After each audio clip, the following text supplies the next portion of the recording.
But look at you. You can do it all, Miss Candy. Well, it's nothing if I can keep it all straight. Welcome to MsMojo, and today we're looking at the differences between Love and Death and Candy. Oh, no need to get competitive. Life is a competition. For this list, we're discussing both true crime drama series and their dissimilarities despite being based on the same true events. Some details will be discussed, so beware of potential spoilers ahead. Which series do you like best? Who's your favorite Candy? Let us know in the comments. Number 8. Opening credits. When it comes to true crime dramas, many don't use opening credits like a traditional TV series. Hulu's Candy opens with an animated sequence of falling text from recipes and retro instruction manuals, set to a simple piano melody.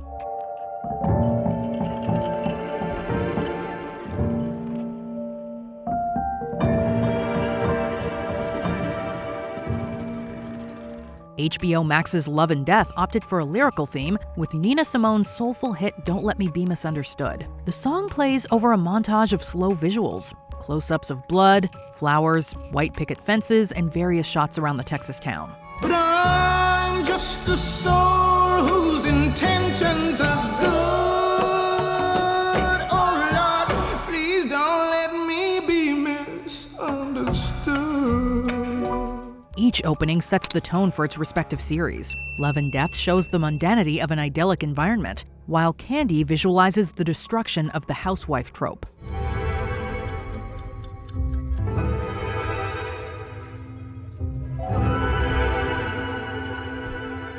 Number 7. Consultants. Sorry, I know I promised that I wouldn't call, but this is just for some advice. Candy and Love and Death are based on the same source material, the two Texas Monthly pieces written by Jim Atkinson and John Bloom in 1984, along with their book Evidence of Love, a true story of passion and death in the suburbs. However, the journalists are reportedly only credited as consulting producers on Candy. The creators behind both series also consulted many of the same people close to the case, including law enforcement and lawyers.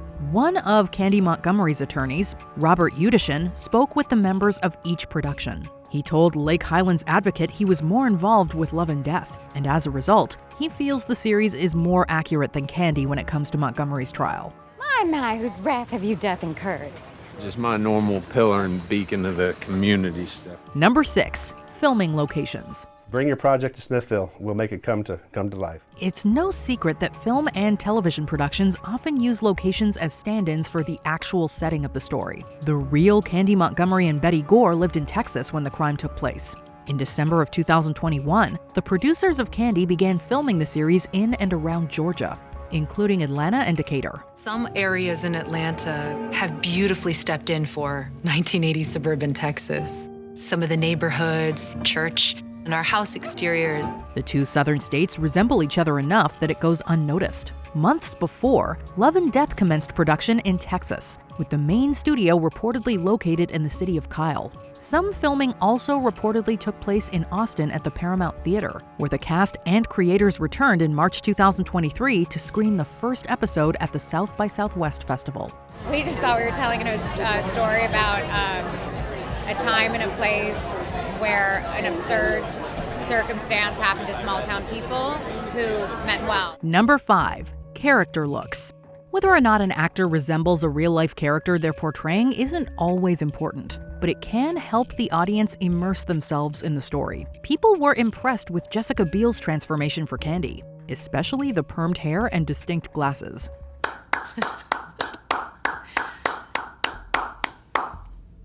The kids are gonna love it. The rest of the main cast, Pablo Schreiber as Alan, Timothy Simons as Pat, and Melanie Linsky as Betty, closely resembled their real-life counterparts too. Elizabeth Olsen went a different route for her portrayal, opting for a slightly curly hairstyle. Well, you look beautiful, really beautiful. Thank you. However, her appearance changes for the trial proceedings, mirroring Candy's in real life, and Olsen definitely nails that look. However, the other stars, Jesse Plemons as Alan, Patrick Fugit as Pat, and Lily Rabe as Betty, look noticeably different from the people they play. Well, we're trying. Yeah. Mm-hmm. Yeah. Well, that's wonderful. That isn't that wonderful? It's wonderful. Yeah. Number 4. Betty and Alan Gore's children. When dramatizing a true story, it's not unusual for the names of characters to be changed, especially when it comes to crime. In Candy, Betty and Alan have 2 daughters, young Christina and baby Valerie. Is Valerie not just the most perfect name? It is the perfect balance. Classic, but not old-fashioned. Ripe for a comeback, but not overused. However, their real names are Alyssa and Bethany, and the reasoning behind the changes is unclear. The Gores also briefly have a foster son named Davy, whose presence is significant because the series implies that Betty threatened him. You threatened to smack him? Well, I would never actually hit anyone. Of course, I know that, Bets, but he doesn't. While sources have stated the real couple did have foster children at times, there are reportedly no known accusations against Betty. In contrast, Love and Death doesn't mention any foster children and uses Alyssa and Bethany's actual names, which perhaps suggests a more accurate representation. Alyssa said you worry too much about what other people think. Excuse me? Number 3, number of episodes. The bizarre case of Candy Montgomery and Betty Gore has a lot of twists and turns. You're not gonna believe this. Try me. Hulu's Candy managed to cover the wild story in 5 one-hour episodes. Some events were condensed to fit within the roughly 5-hour runtime, like the murder trial. For 1 week in May 2022, the streaming platform aired 1 episode a night. Well, I take it you've cleared your schedule. Meanwhile, Love and Death consists of 7 episodes, allowing the series to take its time establishing what normal life looked like for the Montgomerys and the Gores. HBO Max also has a different premiere schedule, beginning with a 3-episode premiere and following up with an episode each week. People who enjoy episodic viewing over binge watching will appreciate this setup. I was watching that. Yes, I can see that you were watching that. Number 2, style and tone.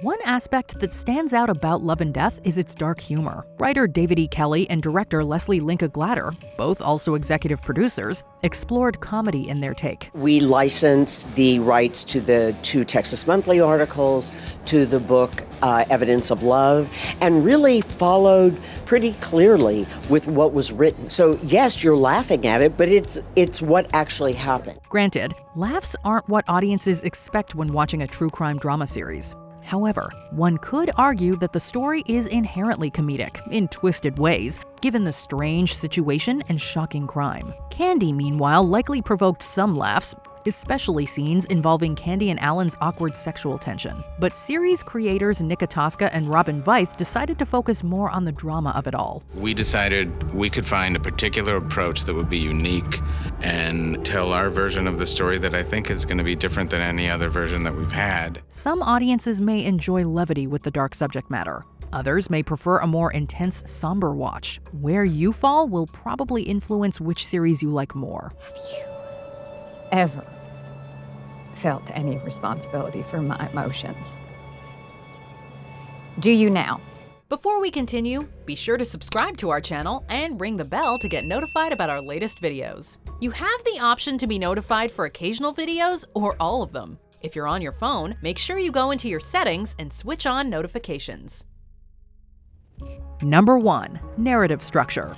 In addition to being tonally distinct, Love and Death and Candy are structured in different ways. In the latter, the story unfolds in a non-linear fashion, beginning shortly before the crime itself and ultimately working backward, as well as jumping back and forth between past and present. I wasn't expecting you until noon. Oh, I knew you wouldn't mind. This was better for me. It can be a little confusing, especially with only a 2-year difference between timelines. Love and Death uses flashbacks and flash-forwards to moments pre-murder and post-murder, but the series mainly sticks to a more traditional narrative storytelling structure. Isn't this wonderful time we're having? Both series tell the same riveting tale, but the execution creates different viewing experiences. One style isn't necessarily better. It just depends on the viewer's own tastes. I don't like feeling rejected. Do you agree with our picks? Check out this other recent clip from MsMojo. And be sure to subscribe and ring the bell to be notified about our latest videos.